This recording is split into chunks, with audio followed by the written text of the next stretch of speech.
దేవా, సియోనులో మౌనముగా నుండుట నీకు స్తుతి చెల్లించుటే. నీకు మొక్కుబడి చెల్లింపవలసి ఉన్నది. ప్రార్థన ఆలకించువాడా, సర్వ శరీరులు నీ యొద్దకు వచ్చెదరు. నా మీద మోపబడిన దోషములు భరింపజాలనివి.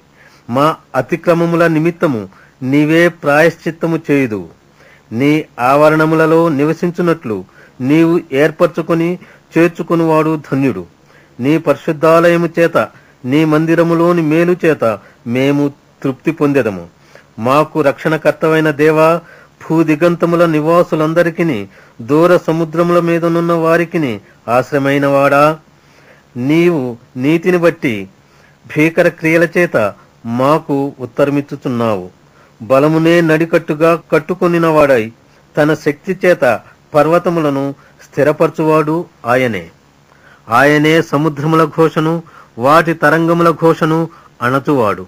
జనముల అల్లరిని చల్లార్చువాడు. నీ సూచక క్రియలను చూచి దిగంత నివాసులను భయపడుదురు. ఉదయ సాయంత్రముల ఉత్పత్తులను నీవు సంతోషభరితములుగా చేయుచున్నావు. నీవు భూమిని దర్శించి దాని తడుపుచున్నావు. దానికి మహదైశ్వర్యము కలుగజేయుచున్నావు. దేవుని నది నీళ్లతో నిండియున్నది.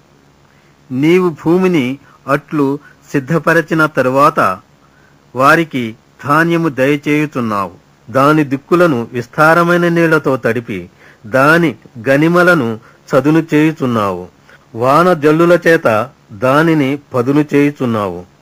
అది మొలకెత్తగా నీవు దాని ఆశీర్వదించుచున్నావు.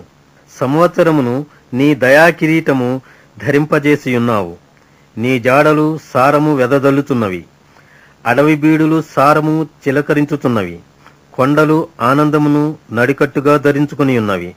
పచ్చిక పట్లు మందలను వస్త్రము వలె ధరించియున్నవి. లోయలు సస్యములతో కప్పబడి ఉన్నవి. అన్నియూ సంతోషధ్వని చేయుచున్నవి. అన్నియూ గానము చేయుచున్నవి.